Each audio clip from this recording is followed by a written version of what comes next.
और भाइयों भाइयों की बहनों, पीछे से कुछ बैकग्राउंड नॉइस आएगा तो एडजस्ट कर लेना। चलो कहानी की शुरुआत करते हैं, जहाँ कि हमें दिखाया जाता है कि मिस्र का बहुत पुराना एरा होता है, 5000 साल आज से करीब पहले। और वहाँ एक तानाशाह है जो राज कर रहा होता है। अब जो तानाशाह होता है वो वहाँ के लोगों पे बहुत जुल्म करता है और उनसे खुदाई करवा रहा होता है, क्योंकि उसे एक ऐसी चीज़ की तलाश होती है जिससे वो दुनिया पर राज कर सके। वो मटेरियल, उस चीज़ का नाम होता है एटर्नियम, और उसको वो एक ताज की शेप देना चाहता है, ताकि जिसे पहनकर वो एक सुपर हीरो वाली पावर्स गेन कर सके। अब तभी हमें दिखाया जाता है कि इन सब के खिलाफ एक लड़का आवाज़ उठाता है और वो लोगों को राजा के खिलाफ भड़काता है। चलो आगे बढ़ते हैं। तभी अब हम जैसे सीन में आगे बढ़ते हैं, हमें दिखाया जाता है कि खुदाई में राजा को वो मैटर मिल जाता है और वो उसको ताज की शेप में भी करवा लेता है। लेकिन उससे पहले ही वो उस लड़के को पकड़वा कर उसे मरवाने के लिए अपने सैनिकों को बोलता है। और होता भी ऐसे ही है कि जैसे ही सैनिक लोग उस लड़के को मारने वाले होते हैं, वो लड़का अचानक से धूल में गायब हो जाता है। और फिर हमें अचानक से दिखाया जाता है कि वो लड़का वापस आता है राजा के ताज पहनने से पहले ही, और शजैम बन के, जहाँ पे वो 7 जादूगर लोगों से ताकत दे देते हैं, और फिर वो बस तहस नहस कर देता है। और यहाँ से ये सीन ख़त्म होके नेक्स्ट सीन आता है। अब हम प्रेजेंट टाइम पर आते हैं, आज के टाइम पर, जहाँ हमें कुछ लोग दिखाए जाते हैं जो उस ताज को अभी भी पाना चाहते हैं। उनमें से कुछ लोग अच्छे होते हैं, कुछ बुरे गैंग के भी होते हैं। अब सीन में हमें दिखाया जाता है कि हमारी मूवी की हीरोइन, जो कि एक आर्कियोलॉजिस्ट है, वो उस ताज को ढूंढने में कामयाब हो जाती है। लेकिन बॉस, उसमें से उनका एक दोस्त जिसका नाम स्माइल होता है, वो गैंग के साथ मिला होता है और वो अपने ही लोगों में से एक बंदे को मार देता है और साथ ही साथ गैंग वालों को बुला लेता है। अब वो गैंग के लोग आते हैं, अंधाधुंध गोलियां चलाते हैं, हीरोइन बचने के लिए पत्थरों के पीछे छुप जाती है। तभी वो देखती है कि वहाँ कुछ लिखा हुआ है और वो उस लैंग्वेज को डिकोड करती है, और जैसे ही लास्ट वर्ड शज़ैम बोलती है, हमारा ब्लैक एडम भाई साहब आज़ाद हो जाता है। और फिर क्या था, जैसे ही हमारा ब्लैक एडम दोस्त आज़ाद होता है, वो आता है, वो देखता है, और बस वो उन लोगों को मार देता है, क्योंकि वो लोग पहले उस पर गोलियाँ चला देते हैं, जो कि उन गोलियों का उस पर कोई असर नहीं होता। फिर ब्लैक एडम उनसे लड़ते हुए बाहर पहुंच जाता है, जहां दिखाया जाता है कि गैंग के बहुत सारे लोग आते हैं, जिनको वो चुटकी बजाते ही मार देता है। अब उनमें से एक आदमी जो है, जो उस गैंग का मेंबर था, वो वहाँ पे जो है उस पर मिसाइल चला देता है। और मेन बात ये है कि वो जो मिसाइल होती है वो बनी होती है उसी एटर्नियम मेटल से, जिसके लगते ही ब्लैक एडम घायल हो जाता है और फिर बेहोश हो जाता है। यानी कि एटर्नियम ब्लैक एडम की कमजोरी है। अब ब्लैक एडम की जो हालत है वो थोड़ी सी नाजुक हो जाती है, और बेहोश होने के बाद जो हमारी मूवी की हीरोइन है, उसे उठा के अपने घर भी ले जाती है ड्राइवर की हेल्प से। भाई हाँ, भाई हाँ। अब जैसे ब्लैक एडम की आँख खुलती है, वो हीरोइन के घर पर होता है और उसके पास हीरोइन का बेटा बैठा हुआ मिलता है। अब जो हीरोइन का बेटा होता है और हमारा ब्लैक एडम आपस में बातचीत करते हैं, घुलते मिलते हैं, और उनके घुलने मिलने के बाद में ब्लैक एडम को वो हीरोइन का बेटा बोलता है कि तुम बॉस हमारे सुपर हीरो हो, तुम इस सिटी को उस गैंग के लोगों से बचा सकते हो। तो हमारा एंटी हीरो जो कि ब्लैक एडम है, वो बोलता है भाई मेरा शहर ये 5 साल पहले था, अब ये वो नहीं रहा, यहाँ सब कुछ बदल चुका है और मेरी कोई रिस्पॉन्सिबिलिटी नहीं है। और निकल पड़ता है तफरीक करने के लिए दीवार तोड़कर, शहर में घूमता है उड़ते हुए। उधर अमांडा, बिल्कुल हाँ वही सुसाइड वाली, वो हॉकमैन को बोलती है कि ब्लैक एडम वापस आ गया और हमें उसे रोकना होगा। ये सुनते ही हॉकमैन अपनी टीम बनाता है, जिसमें कि हमारा टीसीयू का डॉक्टर स्ट्रेंज, बोले तो डॉक्टर फेथ भी होता है। वो ब्लैक एडम को रोकने निकल पड़ते हैं।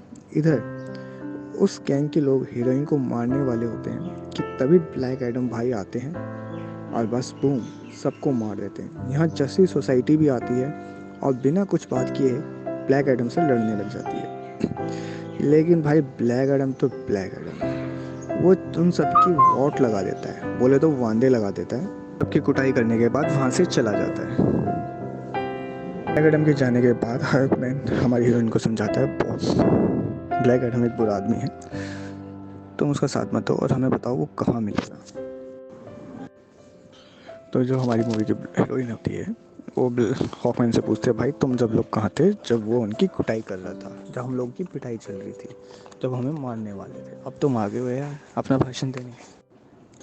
फिर हॉकमैन बोलता है, भाई हम वहाँ लड़ाई नहीं करेंगे, एटलीस्ट हम बात करेंगे, ले तो जाओ वहाँ। फिर हीरोइन मान जाती है और फिर वो हॉकमैन को वहाँ ले जाती है जहाँ ब्लैक एडम होता है।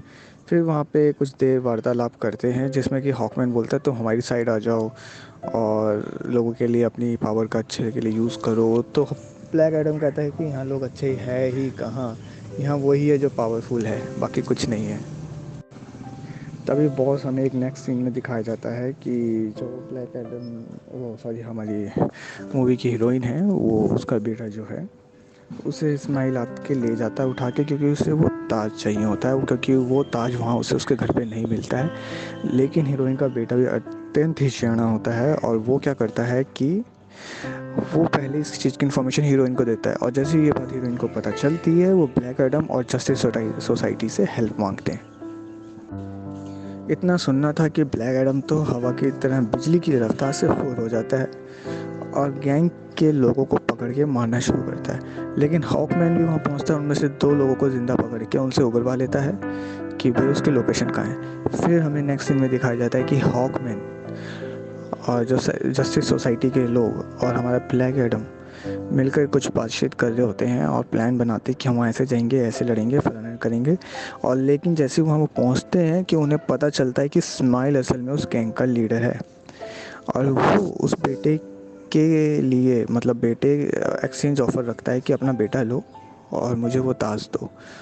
और होता भी ऐसे ही कुछ है, हीरोइन उसे ताज तो दे देती है लेकिन स्माइल भाई बिल्कुल ही, जिसकी स्माइल बिल्कुल भी अच्छी नहीं थी, वो हीरोइन के बेटे पे गोली चला देता है, जिससे ब्लैक एडम आता है अपनी बिजली की रफ्तार की तेज़ी से उस गोली को हीरोइन के बेटे पे लगने से रोक देता है। और बस फिर क्या था, फिर ऐसे ही कुछ होता है कि उसकी जो रिवेंज था, जो उसके अंदर गुस्सा था, वो आउट ऑफ कंट्रोल आता है और जिसकी वजह से हमारा स्माइल, जो कि हमारा नहीं था, वो मर जाता है। फिर हमें जो है ब्लैक एडम बताता है कि बरसों साल पहले क्या होता, हॉकमैन से बात करते हुए, कि असल में शज़ैम की पावर उसके बेटे को मिली होती है और जब बेटा वहाँ से गायब हो जाता है तो राजा गुस्से में आके उसके पूरे परिवार को मरवा देता है और जैसे उसका नंबर आता है तब तक उसका बेटा आ जाता है जो कि उसकी जान बचाता है और अपनी पावर उसके साथ में शेयर करता है।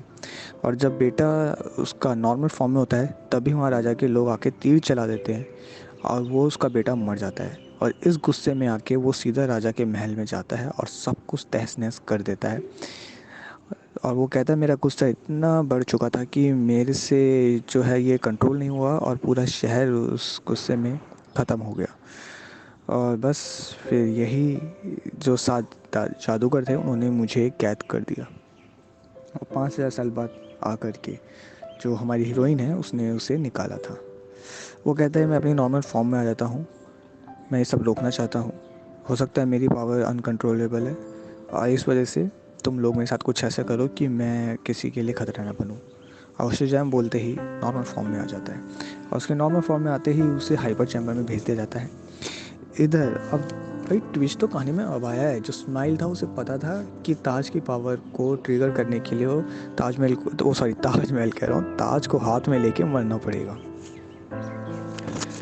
और ऐसा होता भी है, वो उसी समय जो है ब्लैक एडम को गुस्सा दिलवाता है ताकि ब्लैक एडम उसे मार दे जब ताज उसके हाथ में हो और वो सीधा हेल में पहुंचता है जहाँ पे जैसे 7 जादूगर उसे देवताओं की पावर देते हैं, ऐसे ही वहाँ पे जो हेल है, हेल में जो 7 बुराइयाँ हैं उसे शैतानों की पावर मिलती है और सबाब बन के वो बाहर निकलता है।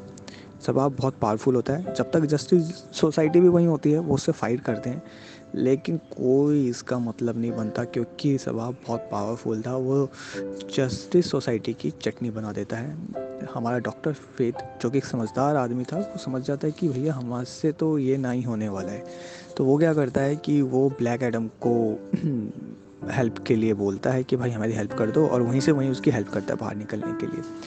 और ब्लैक एडम वहाँ से बाहर निकल के पहुँचने ही वाला होता है, उससे पहले ही शबाब जो है हमारे डॉक्टर फेथ को टाएं टाएं फिश कर देता है, मतलब मार देता है। एक ही हैंडसम बच्चा था यार, लॉक बताओ, उसको भी मार दिया।